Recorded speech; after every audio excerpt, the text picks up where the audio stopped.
Glad you found your way back, sleepyheads. Perfect timing. The night's still quiet enough to listen and patient enough to wait.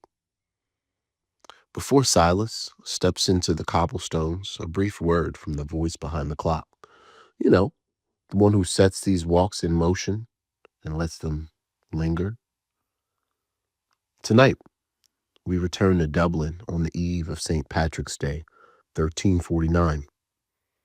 The city glows with candlelight and confidence, wrapped in prayer and ritual, blissfully unaware that the Black Death is already breathing at its gates.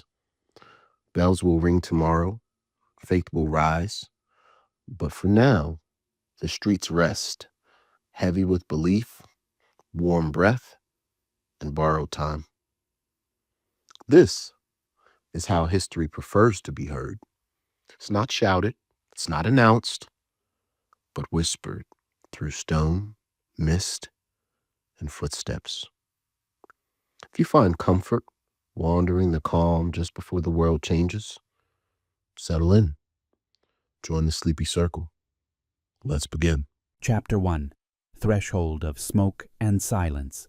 Welcome, listeners. I'm Silas, your softly spoken tour guide through history's worst decisions. If you enjoy falling asleep to my voice while I narrowly avoid pandemics, pitchforks, and poor municipal planning, please like the video, subscribe, tap the bell, and tell me where you're listening from, unless it's medieval Dublin with a cough. In that case, hydrate, confess, and maybe stop licking doorknobs. Deep breath in, slow breath out. We're going back to St. Patrick's Eve, 1349, a city balancing on a rosary bead. Stay close. Dublin is awake, and it bites. The old North Gate greets me like a giant jaw about to reconsider chewing. Its timbers groan as the sea wind pries at iron bolts, and damp settles on everything. Stone, wool, morale. The lantern beside the wicket door sulks, coughing up a dull butter-yellow light that barely reaches the slick cobbles beyond. From the direction of Christ Church, a bell tests itself with the determination of a drunk climbing stairs. One solemn bong. Pause. Another, fainter, as if the tower is losing an argument with gravity. I pass under the arch. The air is cold enough to file a blade, salted with the Liffey and smoke. Windows are shuttered, the lines between the boards like tight mouths refusing to speak. In the alley to my left, someone prays through a cough. To my right, an unseen dog insists at a door with two small, outraged barks, as if it knows the rules have changed and finds them personally offensive. The first cart comes slowly, iron rims tapping the street in a rhythm I feel in my knees. The mule's breath blooms white, then tears itself apart. The driver's hood hides everything but the set of his jaw. Behind him the stacked shrouds move gently with the bumps, a low tide of linen. One sheet loosens. A hand slips free, pale as candle fat, knuckles swollen, a silver ring gleaming like a bad promise. I step into a doorway, cloak against the wall, and lower my head in a courtesy the century understands. The only traffic that still runs on time, I murmur. The mule's ear flicks, as if it hears me and disagrees. When the cart has groaned away, I angle toward Fishamble Street. The market skeleton waits there, stalls folded like closed wings, poles tied with cord, tarps rolled tight and shivering. The smell is old fish and new fear. A signboard creaks. A pair of prayer ribbons knotted to a crossbeam shiver like nerves. And then the gutter moves. It begins as a seam wriggling through shadow. A single rat shoulders into lantern light, sleek, quick-eyed, insulting my sense of scale. Then another, and another, the line breaking into a black stream as if the city's ink well tipped itself. From a side alley, a torch flares. A man shouts. Somewhere, something oily catches and smokes. The rats come like poured grain, tails inscribing panicked punctuation, whiskers testing air that is suddenly, fiercely hot. Nature's accountants, I start to say. Then the ledger leaps the curb. They flood the market. The first wave climbs a trestle, a coil of bodies flicking and scrambling, nails clicking like rain on wood. A woman bursts from a door with a bucket and flings a sheet of lye across the stones. It hisses, bleaching a brief moon into the gutter. The rats split around it, pour back together, and run on. The woman sees the tide turn, sees me, and slams her door as if the plague can't pick locks. A man ahead of me, bare-headed, desperate, bolts from the shadow and misjudges his footing. He goes down hard, palms skidding on slime, and the rats roll over him like a thrown cloak. For a stunned second he tries to sweep them away, batting and cursing. Then he's swarmed, bodies scrabbling, teeth searching, tails whipping, the frantic, hot, wet stink of vermin panic. He screams, a high, broke-open sound that cuts the street to bone. One rat fastens on his ear, another darts under his collar. He slaps himself bloody as the swarm surges. You never think of rats as heavy until they're a weight. Up! Someone shouts. Me, perhaps. He manages a push-up of terror and crawls. The rats do not exactly chase. Rats don't hunt people like wolves. But the tide is moving, and he is a low place in the street's geography. He staggers to his feet and runs, minor rivers of rats parting and reforming around his ankles. The swarm's edge skitters over my boots, and my gut folds into a useful decision. I jump. The nearest option is a fishmonger's stall, trestle legs, warped plank, a nailed-on sign shaped like a haddock who's had enough. I catch the edge, haul myself up, and the whole structure complains in a long, splintering sentence. My boots skid in old scales. I plant my weight over the braces and stand there, chest hammering, while the rats pass beneath in ropes and eddies. They pour from the ditch, spill around buckets, vanish under tarps, reappear from the shadows, as if the city itself is exhaling them. Garnet eyes glitter like bad stars. Tails whip. A dozen bodies climb the leg nearest me. I stamp and the stall shudders. They drop in offended squeaks, regroup, hesitate. Something in them decides I am a problem with teeth at the top. They choose gravity and keep going. For a breath, I can do nothing but watch. A tourist at a cruel fountain. The sound is worse than I expect. Claws ticking on wood. The low, soft tide of bodies. The occasional high squeal when one bites another by mistake. A coil of them finds a fallen loaf and dissolves it in seconds. A tiny, efficient riot. Another swarm fights over a fish head and then changes its mind in unison. The group behavior of something you don't want to understand. The man who fell staggers halfway down the street. He grabs a post, fumbles the rope knot, and sways there as if he's been hung but the noose forgot to tighten. Blood makes a red comma by his ear. He wipes it away and stares at his hand. His chest heaves. He is already shivering. Shock, fear, cold, and then a tremor, like a shudder deeper than skin. I watch a red bloom rise along his neck, a rash that wasn't there a moment ago, now written under the skin like a warning. He vomits into the gutter, then coughs again with a ripping sound that makes a wet string of spit shine in lantern light. He swallows it back down with the stubbornness of men who've swallowed worse. He looks up the street toward me.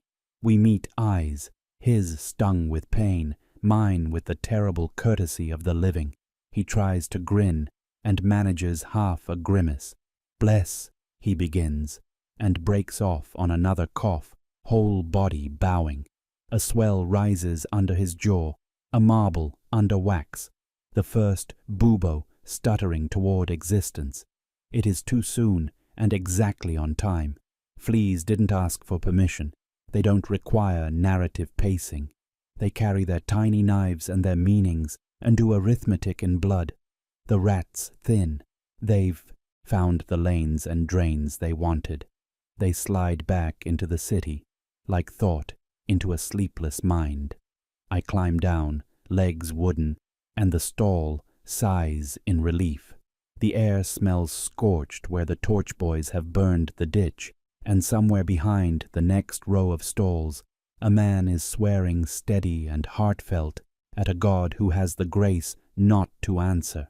I move toward the injured man, not too close. I have the luxury of caution. He has none.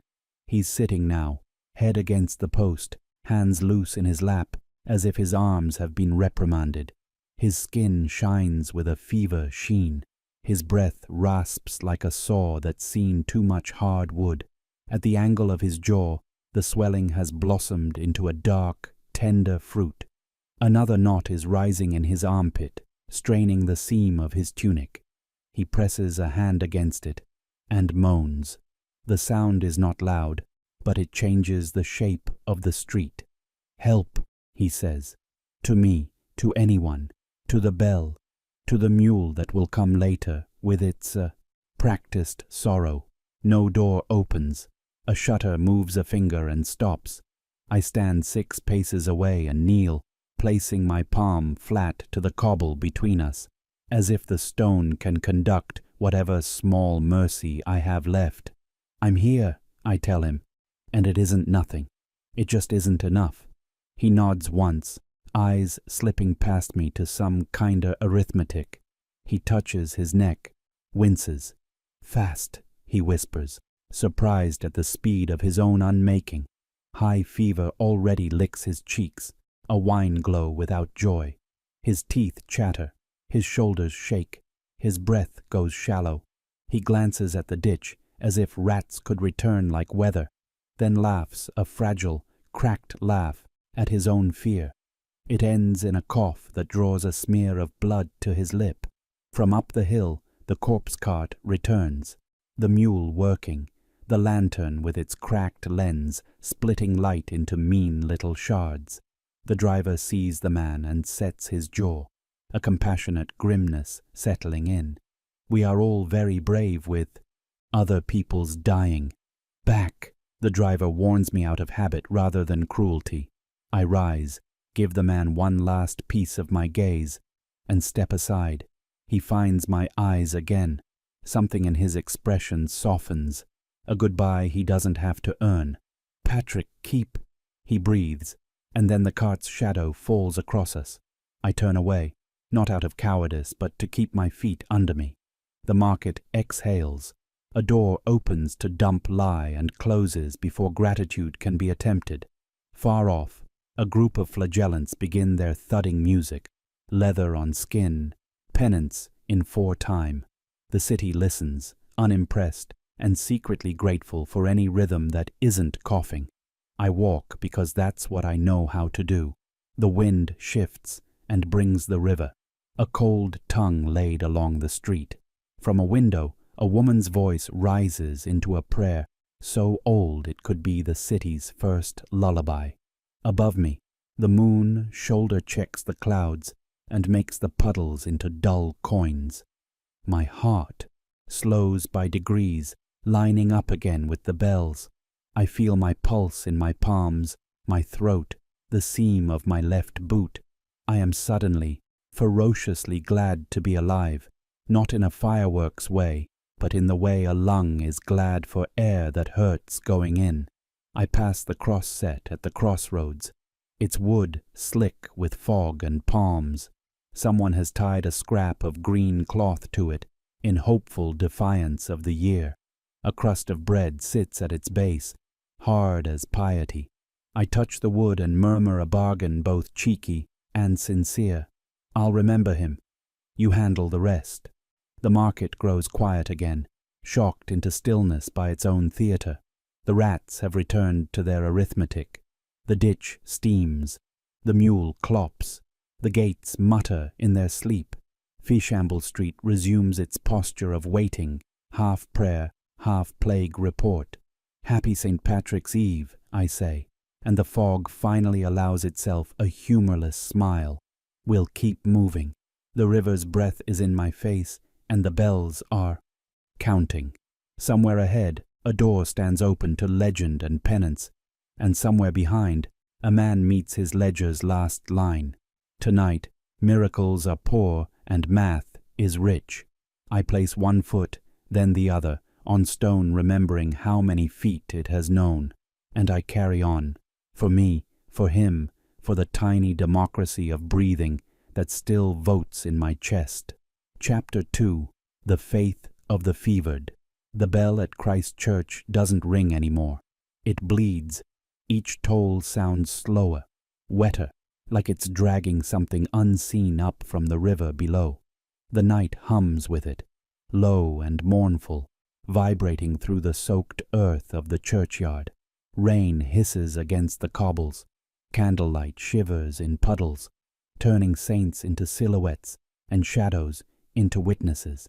I step between gravestones slick as fish bellies, and the smell hits, beeswax, damp linen, rot trying to disguise itself as incense.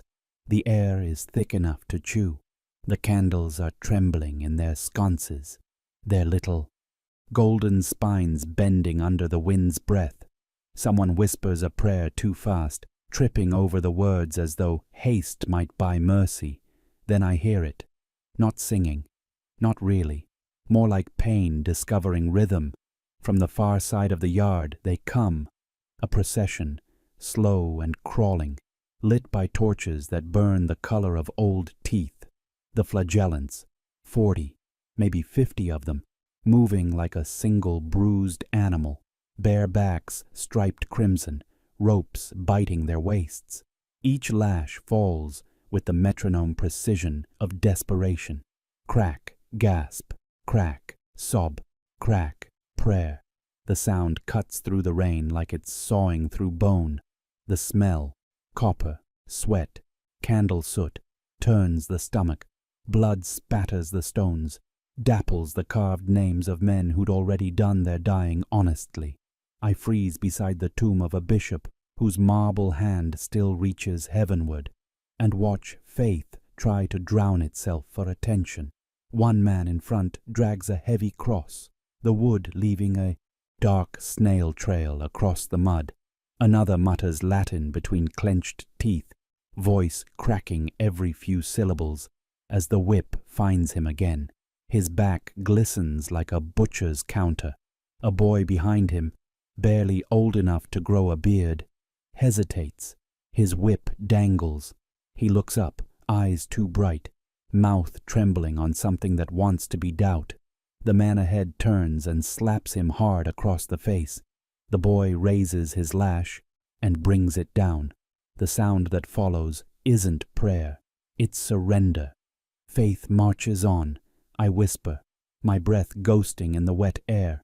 It's not limping, it's rehearsing for resurrection. A lash splatters near my boot. The mud takes it without complaint. One of the women at the rear of the procession, hair matted, habit soaked through, begins singing in a voice that sounds borrowed from someone better fed. Her hymn bends between languages, half Latin, half moan, half something the dead might hum under their shrouds. When she falters, another voice takes over, cracked but louder. They sound like they're trying to keep God awake. The bell tolls again, slower, heavier, as though time itself is hanging its head. Each strike scatters birds from the steeple. They wheel once and vanish into fog. A man collapses mid-chant. Two penitents stoop to lift him, but one slips in the mud and their torches go down, sputtering out in the muck. They leave him. His body twitches in rhythm to the chant for a few seconds more before going still, and the line reforms like water around a rock. The procession doesn't stop. Faith, it seems, honors attendance over survival. I back away, breath shallow, boots squelching. The last of them passes, a gaunt priest, eyes rolled skyward, lips red from self-communion. His hand drips blood across the edge of a tomb as he goes. The drops glisten like rubies and vanish into the stone's script, rewriting history in the language of fever. When they're gone, the silence feels heavier than the noise ever did. The candles gutter, the air holds its breath, and the rain resumes with the weary precision of a gravedigger's shovel. I linger a heartbeat too long, staring after them until the fog from the river pulls me forward, downhill toward Wood Quay, where the Liffey whispers and lies in the same breath. The river is an animal tonight, skin steaming, breath slow and visible.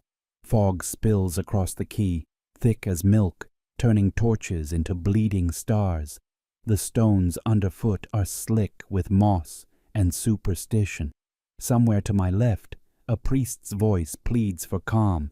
To my right, a woman insists she's seen the Virgin's veil hovering above the current. It's Dublin.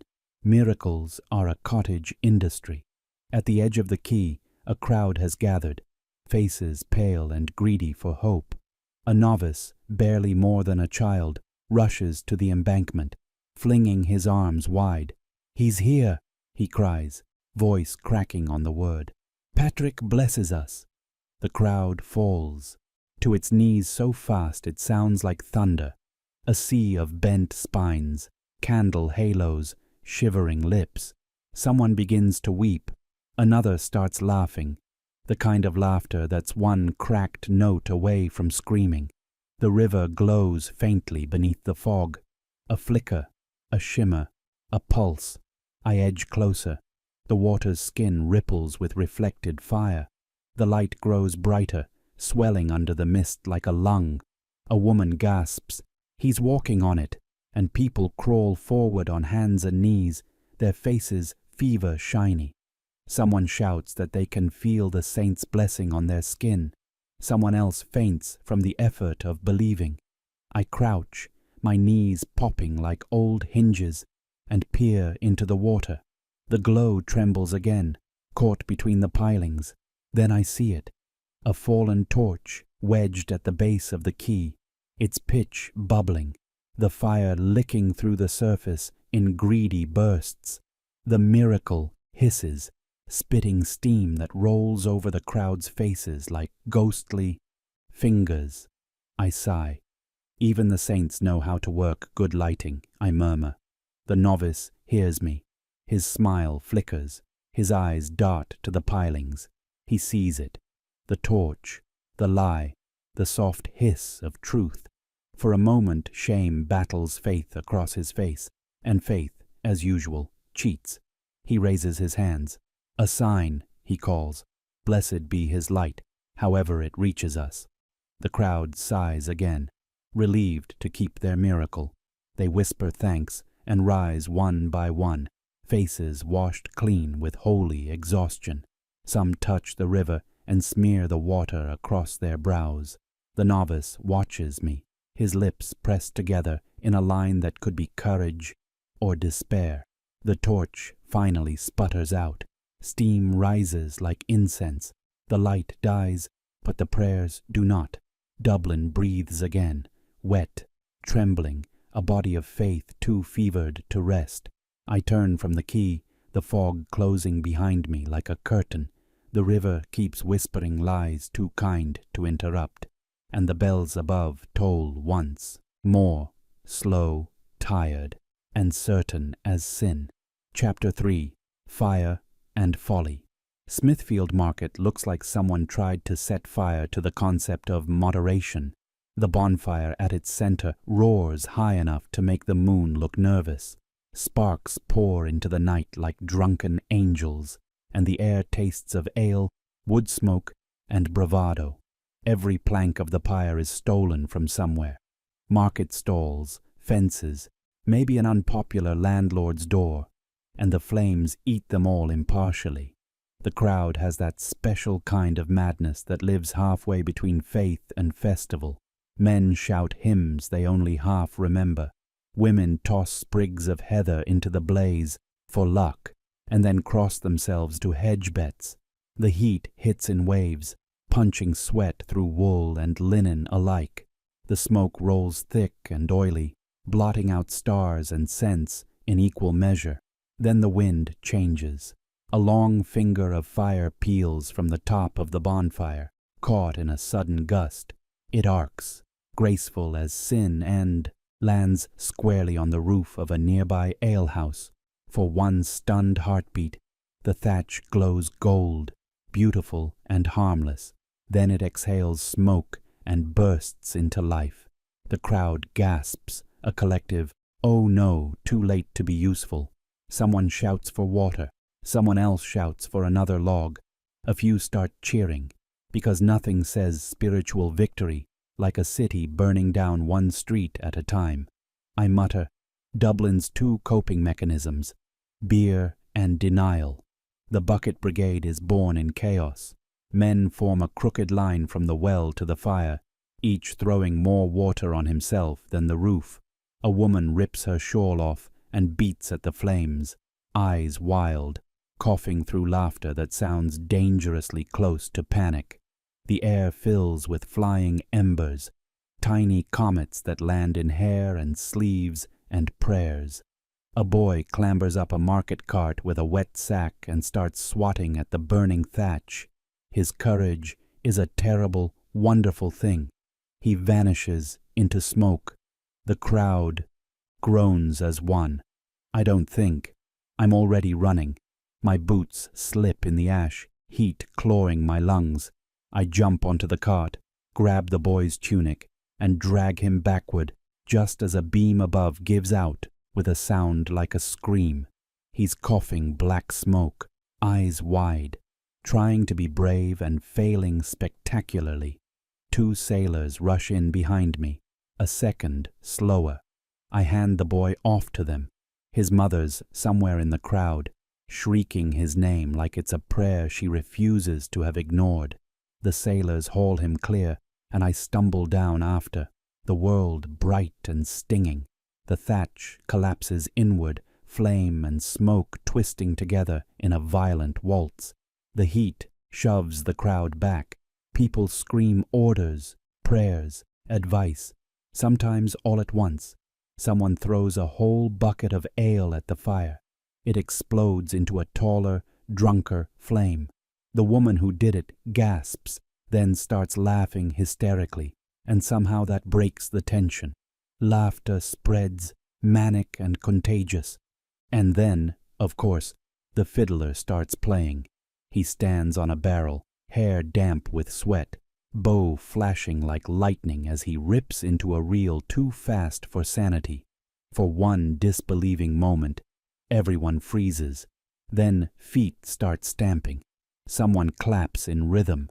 The bucket brigade, halfway through dousing what's left of the roof, keeps splashing in time to the music. The fire, insulted by being upstaged, flares defiantly, a final burst of gold against the black sky. Then the buckets find their mark. Water hisses through smoke, turning it to steam that wraps the dancers like a ghostly veil. The blaze sputters, spits one last spark, and dies. A cheer rises, wild, victorious, ridiculous. The crowd surges closer, not to mourn the fire's end, but to celebrate their own persistence. Ale splashes, the fiddler plays louder, and somewhere a barrel gets rolled into the center so it can double as a drum. The market square becomes a bonfire without the fire. Just heat, movement, laughter. Even the priest who came to scold the celebration ends up clapping in rhythm. Dublin refuses to die quietly. It insists on doing so with choreography. I stand off to the side, face lit by the soft, exhausted glow of embers. My pulse still hammers from the climb, from the boy's coughing gasp, when air finally returned to his chest. His mother's found him now, both of them wrapped in each other like a bandage. The sailors are back at the ale, claiming heroism as payment, and no one disagrees. The roof still smokes, a dark smear against the night. A few planks hiss with leftover heat, but no one's watching that. They're watching the fire's ghost dance between them, laughing as if the plague hasn't already climbed over half the city walls. I glance at the flame's remains and shake my head. It's remarkable, I murmur, how quick we are to celebrate almost losing everything. A torch flickers nearby, leftovers from the vigil earlier. It casts the alley, behind the tailor's guild hall in trembling light. That's where I see her, the healer. She's on her knees, coughing, clutching the last of her herbs, while the mob that nearly burned her minutes ago decides whether to call her savior or sinner. The guild warden has intervened, saved her from the stake, but not from suspicion. Her herbs are gone, ashes at her knees. She stares into the soot like it's a wound she can't stitch shut. I watch her a moment. The fiddler's tune bleeds into the alley, turning grief into background music. Everyone wants a cure, I whisper, as long as it doesn't come from someone smarter. The warden sends her away under guard. The mob disperses, needing something else to blame. A few men drag the remains of her fire into the main square, feeding it to the great bonfire's dying coals. Her smoke becomes their celebration, and still the fiddler plays. The melody climbs above the coughing and the cheers, skipping through the smoke like a thing too light to burn. Sparks drift upward, fading into the black as if trying to become stars again. People are laughing, embracing, spinning, faces orange, eyes wild, hands blistered. I realize, standing there, that this is what survival looks like when reason has already left the room. They dance because the world hasn't ended yet. They laugh because they can still hear the music. They pour ale on the fire because water feels too sober. I look up. The night sky is thick with smoke, stars gone, the heavens blank. Dublin's bonfires have burned bright enough to erase the constellations. For now the city is its own universe, loud, foolish, alive. The healer's gone. The boy sleeps against his mother's shoulder. The fiddler's bow frays with each stroke, but he keeps playing, because stopping would mean listening to the silence waiting just beyond the circle of light. I take one last look at the embers and the faces lit by them. The irony settles on me like ash, how we fear fire, worship it, and then dance in its smoke pretending it's safety. The flames die down to whispers. Laughter turns to murmurs.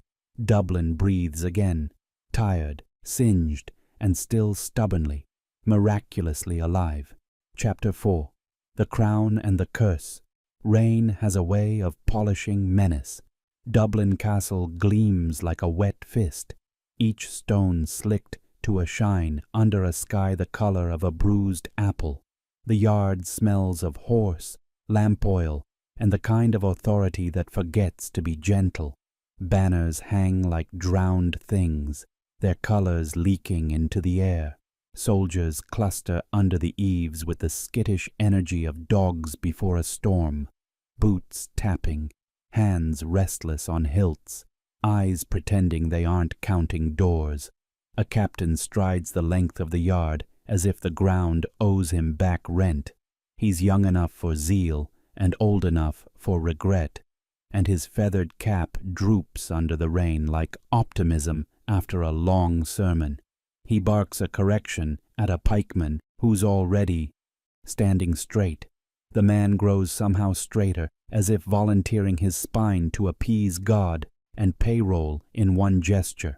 The first toll rolls in from Christ Church like a low wave through a stone bay, one heavy note that finds the bones and sits there. The yard freezes. Men glance at one another, then away, like guilty saints in stained glass.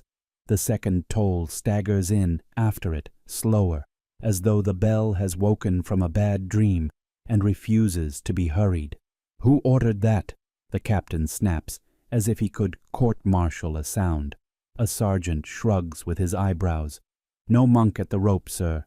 Abbey folk say the place is locked." The third toll booms, longer. This one drags a draught of cold through the arches, and several men cross themselves quickly. Then again, just in case the first cross was sloppy, rain beads on knuckles and helmets, dotting the moment with 1,000 tiny crowns. It's the wind, the captain decides. The way men decide thunder isn't personal. A fluke. The fourth toll disagrees, heavier, almost off-key, like a giant stumbling over its own feet. The captain's jaw flexes. I can't help it. A small smile slants out of me. Maybe sin has good timing, I say, soft as a cough. The captain hears me anyway. He gives me that look authorities reserve for bystanders with opinions. You've business here? Only the observing kind. That's no license. He turns away before I can agree with him. In a city like this, observation is treason adjacent. The fifth and sixth tolls are closer together, like an argument that just found a sharp edge. Somewhere in the stables, a horse kicks a plank. The sound ricochets, a bright crack in the wet gloom. Men mutter saints in a row. Patrick, Brigid, anyone currently taking calls. A red-haired archer rubs a charm, a copper coin punched with a hole, until it shines like he's trying to buff misfortune off the night. 7, 8, 9. The bell climbs the yard, lays a hand on every back, and leaves a wet palm print of dread. The 10th toll arrives late and angry. The 11th limps in behind it, and the 12th comes like a sigh that can't decide whether to stop or start again. Then silence. It's so sudden I hear the rain thinking. See, the captain says, relief and superiority getting married in a single syllable. Wind. No one agrees out loud. The men resume their small, nervous chores, tightening straps that are already tight, checking blades that don't need checking. Fear is the true quartermaster here. It keeps everyone supplied. I drift toward the gate tower. The guard lets me pass with the dazed generosity of someone who suspects they just lived through an omen and would like to be polite to witnesses. Outside, the castle wall funnels the wind into a hymn that can't find its words. Down the slope, the Liffey lies black and patient, the city hunched upon it, like a penitent on a pew.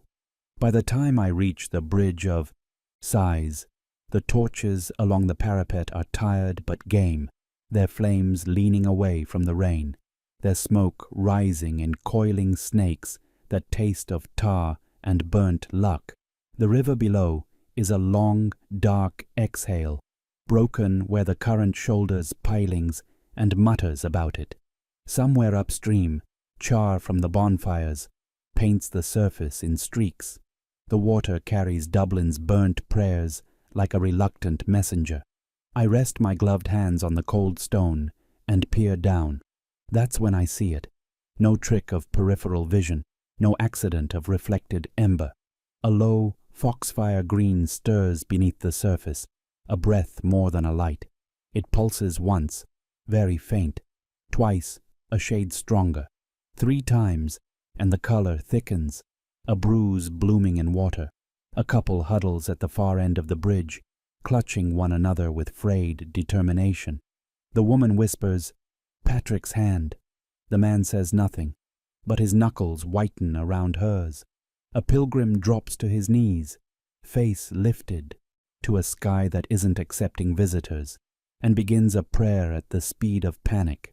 On my side, 2 lads peer over the parapet with all the reverence of boys who just found a miracle they can dare each other to touch. "Blessing," one says, awed. "Or spirits," the other adds, hopefully. "It's not a miracle," I murmur. "It's a reflection of everything we've set on fire." The green answers with a slow throb, as if the river briefly borrowed a heart. I trace the source. Lanterns on the quay filtered through fog, torch smoke bruising the air, algae-slicked timbers under the water. All it takes is angle and sorrow, and we name it divine. Behind me, The bell at Christ Church remembers itself and gives one single defiant toll that rolls across the rooftops and takes the city by the collar. The kneeling pilgrim flinches, then smiles like pain is proof. The woman whispers, "We're seen." I look at the river and think, yes, but by who? A barge slides under the E bridge, a black shadow with a blacker cargo, shrouds piled like failed petitions. The boatman's face is a ravine under his hood. He polls with the endurance of bad news. As the barge passes through the green glow, the cloth gleams an ugly, holy color, and the handful of onlookers cross themselves so hard they nearly sprain faith. The boatman doesn't look up. He has made his peace with rivers. Saints will have to queue. The wind kicks up, combing the water with cold fingers. The glow shivers, smears itself thin, and gathers again. Far downriver, a pyre hiss cracks, a spark taking a last stab at the sky. I imagine poor Patrick, dragon breaker, idol smasher, press-ganged into lighting effects for a city too frightened to admit it burned its own fear into being. A guard sidles near me, young and damp, voice pitched for confession. "You think it's spirits, then?" "I think," I say. "People see what keeps them standing." He nods like I granted absolution, and drifts away, to look braver somewhere else. The bridge sighs underfoot. The old stones crowded with the weight of shoes that have hurried, danced, fled, and limped across centuries. History loves a crossing. It can stand in the middle and decide which bank to betray. From the castle, a trumpet bleats a note that wants to be command, and mostly achieves noise. The captain will be counting heads, clipping fear back into ranks. Power always mistakes ritual for control. Fear applauds and returns to its seat. On the parapet, a charred feather, bonfire ash shaped like a wing, lands near my glove, damp and ridiculous. I flick it away and watch it stick to the wet stone. A small failed flight. Dublin breathes around me, coughs from the quay, a laugh too loud and too late, the steady shuffle of a city trying to convince itself that steps make a road. The green subsides to a suggestion. Torches gutter. Rain decides to be serious and grows its drops to coins that spend themselves on every surface. I take one last look at the water, which looks back with a blankness that could be wisdom. The bell stays silent, but its echo hasn't left. It's threaded into the ribs of the town, a stitch that might hold or might only itch. I turn from the bridge and climb toward the castle again. The banners still drip, the yard still waits for orders, and the captain still pretends the world is brass and leather and nothing else. Power and piety have brokered their nightly truce. Fear runs the minutes. Behind me the river moves on with professional indifference, carrying ash and hope and rumors of light. Ahead, Dublin tightens its cloak and practices survival in the mirror of wet stone. I tuck my hands into my sleeves against the wind and keep walking, a small trespasser between the crown and the curse, listening to a city try to outpray its own shadow. Chapter 5. Faith on Fire. The wind at the Black Abbey ruins moves like a choir that forgot the words, low, wavering, spooked by its own echo. Broken arches bite the sky, saints without faces lean where they were nailed, and ivy takes confession in long green sentences. The bonfire here is dying hard, stubborn embers red as animal eyes. Smoke lifts in tatters, threading through hollows where Latin once rang, and, before that, something older with more teeth. At the gate, bodies are stacked in a courtesy of 3.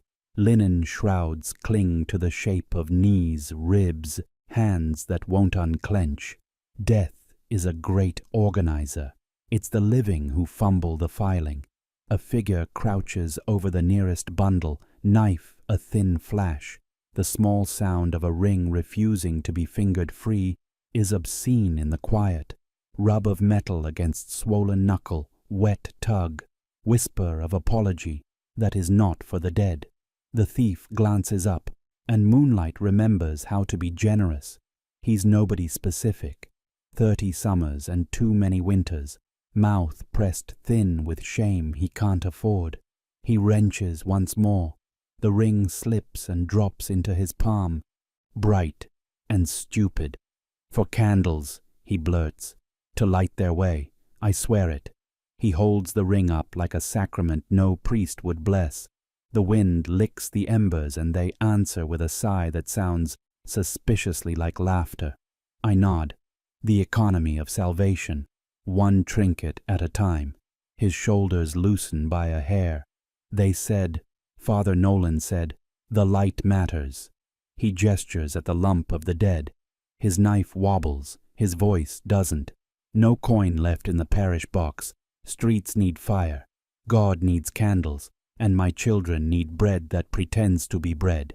We're all laundering motives tonight, I say. Some of us with smoke. He blinks, uncertain if I've blessed him or insulted him. The knife vanishes under his cloak with the guilty etiquette of a stray cat. The rings go after it. He bows once, not to me, to the dead, and melts into the rubble with a grace practiced by hunger. I listen to his footfalls fade among the stones. The ruined nave exhales. The old gods, if they ever lived here, keep their comments to themselves.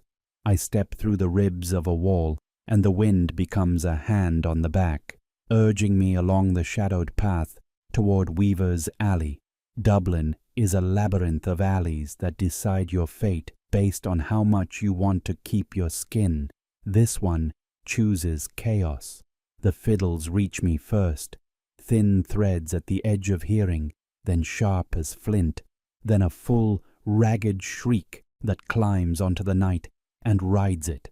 A drum finds a heart to imitate and does better than most doctors. The alley is a long, wet throat lined with doorways. Above, raglines sag with shirts that will never dry. Torches gutter in iron hooks, spitting at the rain like taverners. In the space cleared between barrels and broken stools, people dance with the gratitude of survivors and the recklessness of gamblers with borrowed coins. Feet thud against slick cobbles, skirts flare like flags, boots carve arcs of water that sparkle and vanish. Love and liquor are not in evidence, but you can feel where they would stand if they had the price of admission. Sparks wheel overhead as if someone shook the sky and it shed embers. Ash drifts down soft as absolution. The bonfires elsewhere are seeding the air with little burning seeds, tiny messengers that insist the entire city is one large fireplace, and we are the logs. One lands on my sleeve, a confident orange dot that cools to black in a breath and leaves a tiny starburst of ash. A harmless miracle, obedient to physics and faith both. I brush it away, and it leaves a moon of soot on my glove that looks like a saint's fingerprint, or a coal's. An old woman, face like a map drawn with a ceremony of lines, leans in a doorway tapping a spoon against a pewter cup, not to keep time honest. Beside her, a boy with a hollow chest and stubborn eyes stamps and claps with more spirit than blood. Two men in weavers' aprons howl harmony that would shame angels and delight devils. Someone shouts, "Turn the tune, Liam," and the fiddler does, with a flourish that would be pride if he weren't playing like the devil had his bow hand by the wrist. Ash flurries thicken. The fiddles answer with speed, faster, louder, frantic, music becoming a dare. The dancers answer back.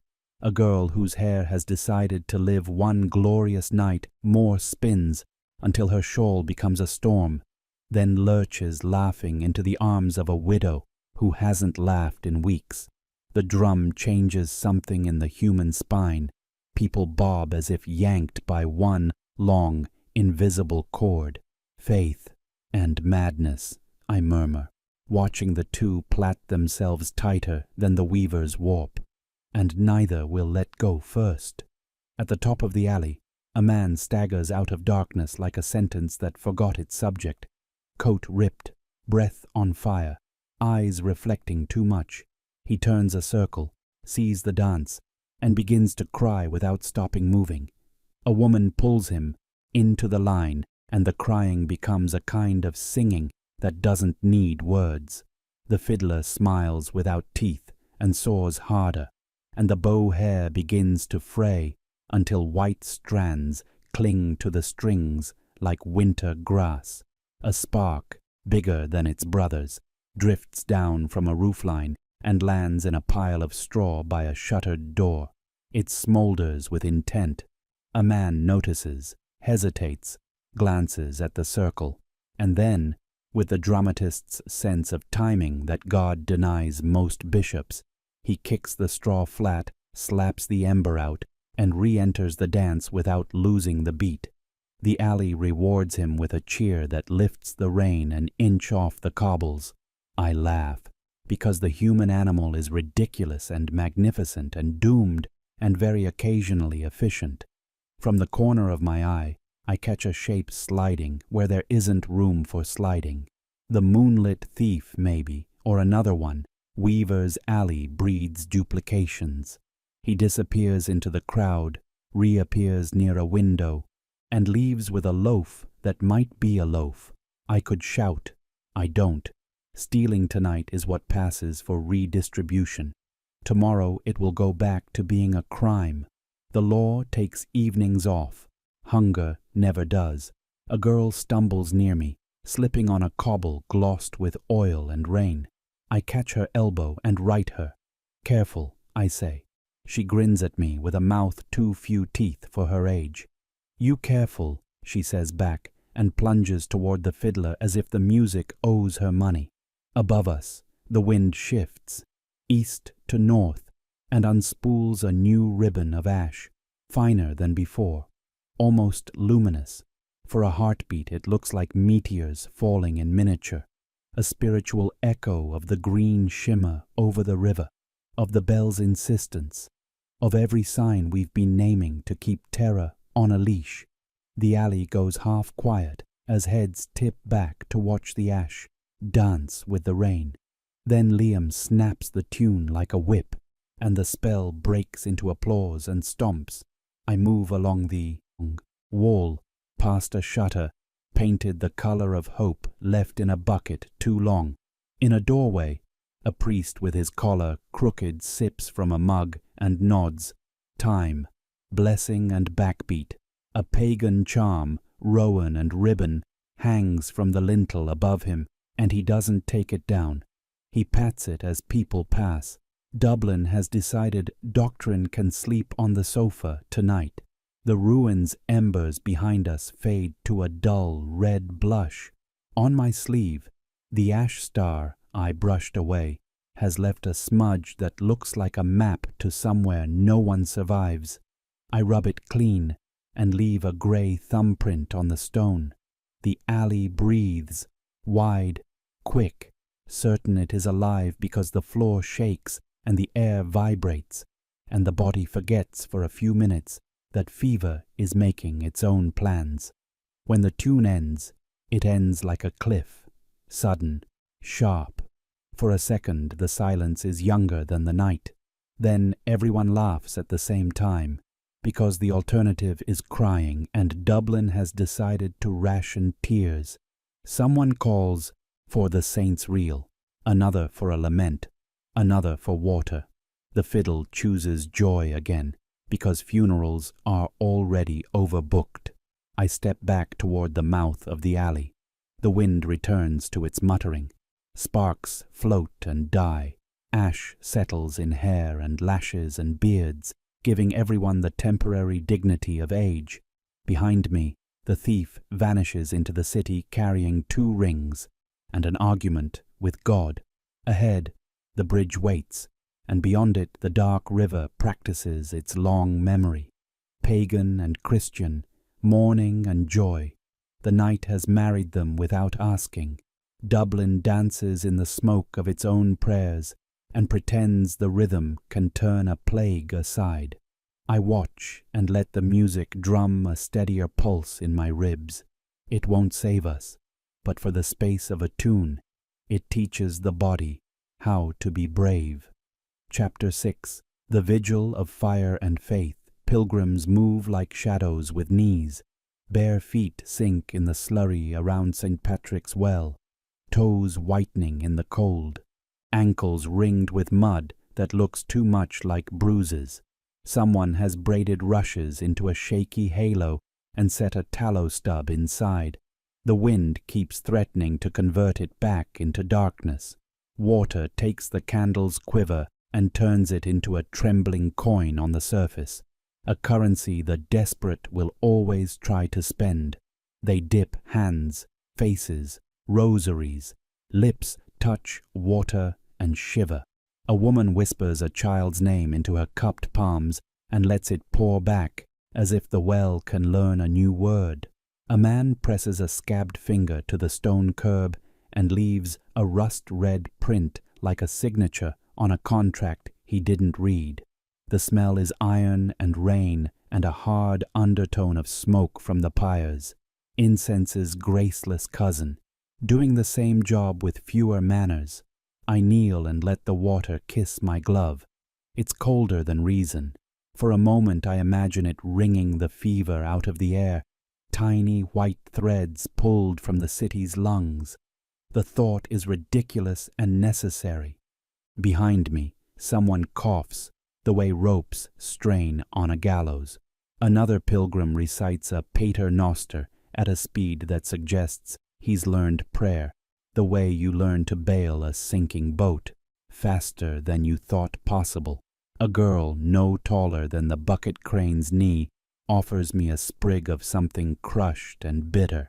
Saint's herb, she says, solemn as a tax collector. Half penny. What does it fix? I ask. Everything, she answers, with the optimism of a merchant and the pallor of a winter. I buy it. She lights up as if I'd paid her in sunlight, then vanishes into the fog of kneeling forms, a little ghost with an economy. I tuck the herb into my coat and tell myself I believe in plants. On the rim of the well, someone has carved a snake, crude but insistent. Its eye is a drilled hole that fills with black water and blinks when the wind stirs. I rise and follow the current of bodies toward the cathedral. Smoke from the plague fires sneaks down the lane in grey. Ribbons, trying on the perfume of frankincense as the drafts tug it toward the spire. It doesn't quite fit. The cathedral heaves up out of the night with the inevitability of a verdict. Buttresses braced like shoulders against bad news. A door carved with saints who appear to be reconsidering their life choices. Inside, the air is thick and warm and crowded with sound. Firelight washes the nave blood and honey. Crimson and gold melt through stained glass and paint the stone with liquefied sunset. The congregation is a quilt of rough wool and scraped knees. Monks unspool the chant from their throats with a steadiness that feels borrowed from the stones. I take a place at a pillar and let the vibration lean me gently against myself. If faith is a fever, this is the sweat. The chant gathers height, a tide convincing itself to become a wall. Quay layered over Christ, a rope of voices twisted too tight to break. The rafters answer in their cough of old wood. At the far altar, a marl of candles stutters and regroups. Wax rivers down into a shining delta that will be scraped tomorrow and sold as new piety. Dublin, ever practical, recycles grace. Then the bell tolls, not the high iron voice in the tower. Everyone knows that one, the city's metronome. This sound rises from underfoot, from the foundation. A deep metallic thrum like the earth itself found a cathedral it could wear. It tolls once, and everyone freezes mid-syllable. Monks with mouths open, women with candles halfway lifted, a boy caught in the act of faithlessly picking cooled wax from a saint's toe. The note holds so long it starts to feel like weather. When it dies, the silence it leaves behind is not empty. It's waiting for an answer it expects will be wrong. A second toll blooms up through the floor. You feel it in your ribs first, then your teeth. Someone drops a taper. Flame licks briefly at the rush matting and is slapped out by 6 hands at once. The monks glance at each other. A quick exchange of "Did you hear that?" handled with monastic efficiency. One crosses himself left-handed by mistake and then fixes it when no one is looking. The earth remembers, I whisper, palm flat against the pillar, and it's keeping score. A third toll, softer, as if the buried bell has tired of being ignored. Then nothing, only the small, frantic sounds of breathing and wax and wood, admitting it has been old a very long time. The prior clears his throat, and the chant starts again, thinner at first, then thickening as courage returns from its smoke break. People sing like they are building a bridge out of sound, all the way across the plague to a shore that will take them. The Latin becomes a hammer, hope becomes a nail. I walk the side aisle, letting light snag and slide as if trying to keep me. At the transept window, St. Patrick strides in jewel glass, green and gold like money that decided to go to church. His staff hooks the air. A snake coils at his feet, glancing up with the politely murderous look snakes give saints in art. Smoke drifts in soft bodies across the scene, and the saint wavers, slightly drunk on it. The faces around me tilt toward him in the same way flowers remember a sun they can't see. They say Patrick drove out the serpents, I murmur, but looking around, I think he just taught them to pray. A woman beside me laughs once, a tiny blasphemy wrapped in agreement. She presses 2 fingers to her lips, and then to the stone of the saint's foot. The stone makes no promises either way. At the crossing, a boy coughs so hard he bows. His mother gathers him with arms that have done this too often, smoothing his hair as if she could comb the sickness out. A monk offers them a scrap of cloth that smells of rosemary and smoke. They hold it to the boy's face, and he breathes as if trying on someone else's lungs. The chant passes over them, around them, through them. Somewhere toward the nave's far end a man, D, begins to sob, huge private waves that break silently. He doesn't stop singing to do it. He refuses to give the plague the satisfaction of his voice alone. The candles gutter, then surge. The bells remain behaved, both the tower and the buried one, as if they've made their point and returned to their corners. Outside, the wind traffics ash and prayer in both directions. Inside, the roof collects echoes like alms. When the final chord swells, it does that impossible thing, filling you farther than you thought you extended. It's a shout delivered at a whisper's pitch. It holds and holds until even the smoke seems to pause, then folds itself away, neat as a sheet in a chest. People do not clap. They don't move. For a breath, the whole city forgets to survive, and simply is. I step back into the porch. The night has thinned to the idea of dawn. The pyre's smoke threads pale across the sky, tired serpents curling to sleep. St. Patrick's Well glints faintly where the lane bends, a small star in a mud galaxy. The bell tower lifts its dark knuckles toward a light that hasn't been negotiated yet. Dublin exhales. It doesn't sound cured. It sounds willing. Rest easy tonight, sleepyheads. Wherever you are, you're always welcome back in the sleepy circle.